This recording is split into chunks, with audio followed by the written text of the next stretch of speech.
Good morning, guys.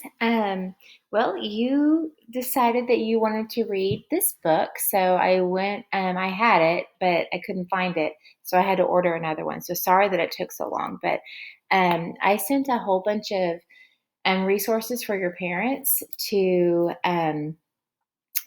if you wanted to do a reading log, like Half Price Books, Barnes and Noble, and Amazon Prime Bookstore, they are all giving away books. So if you complete the log, you can take it in and then pick out a book from them. So, and you can do that, I think, as often as you want. Half Price Books is once a month, and I think Barnes and Noble is. They told me last year that it was you could take it back until as you kept reading. So, in Amazon Prime, last year it was a free book, but this year it looks like it may be $1 off. But it's still at that bookstore, which has really reasonable books. Um, so anyway, so we'll go ahead and get started. So this is the cover of the book. It's a hardback book. Um, ooh, there's a big delay. So, but we'll go ahead and get started. Just know when I change the chapter, there's going to be a delay or change the page. I'm sorry. But what was I going to say? Oh, you can use this book in the chapters that you read and however long you read along with me as your reading log. So you can complete that in your reading log if you wanted to do that. Okay? All right. So chapter 2. Rindy's muscles were as soft as uncooked tofu and his face as friendly as an angry tiger. But Master Chow said finally, I do need someone to help me with the chores at the inn. A chore boy?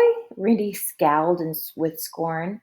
But then he saw the long, wide, empty road in front of him, and the dust from the merchant's cart floating in the air like a fading ghost.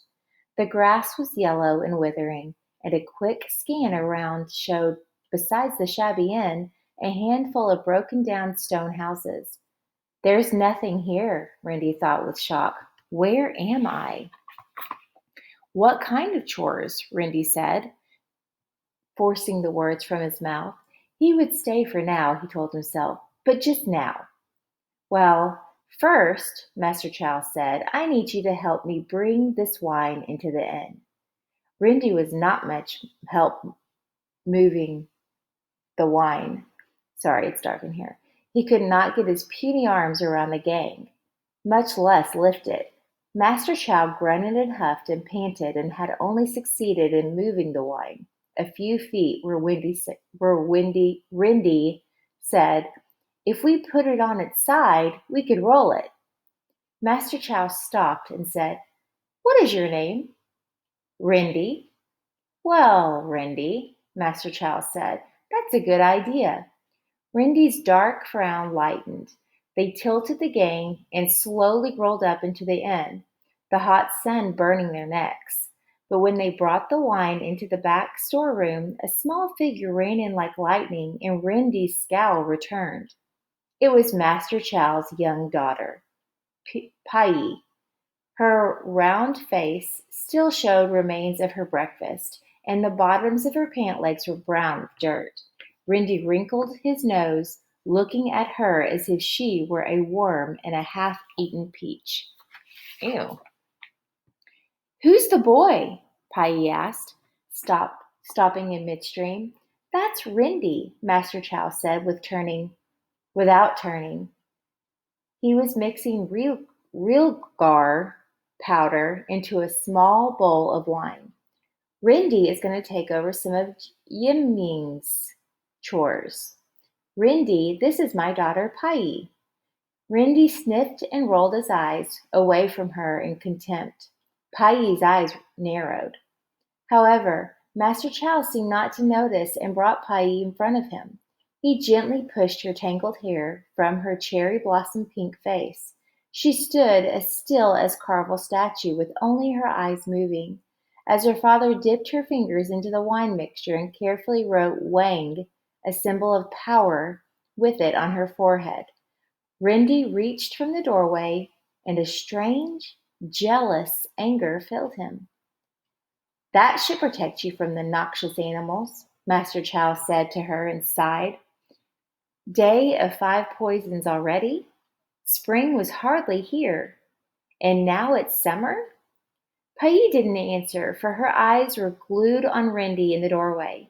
He had been making rude faces at her, pretending to be each of the 5 poisonous animals: snake, scorpion, centipede, spider, and toad. His last impression, we'll come right back to the picture, was of the noxious toad, which he made by helping his eyes and sticking out his tongue, or bulging his eyes and sticking out his tongue. "Why is that boy here?" Pailly said, her lips pursing.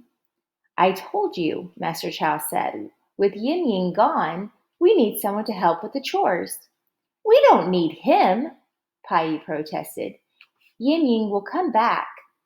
Master Chow sighed again, this time a heavy sigh that felt like a stone in water.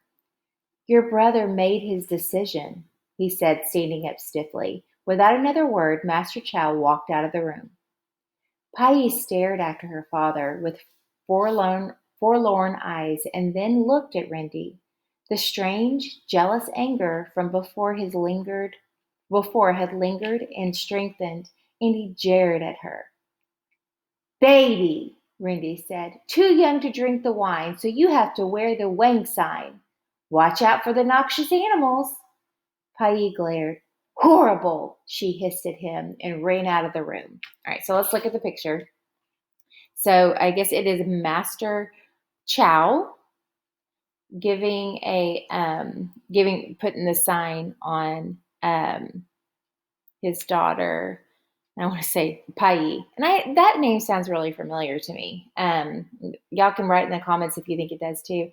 And I guess that is Rindy. So, all right, so we'll go to chapter 3. So you guys can read as much or as little as you want. It's just as much as you want to. All right, see you later.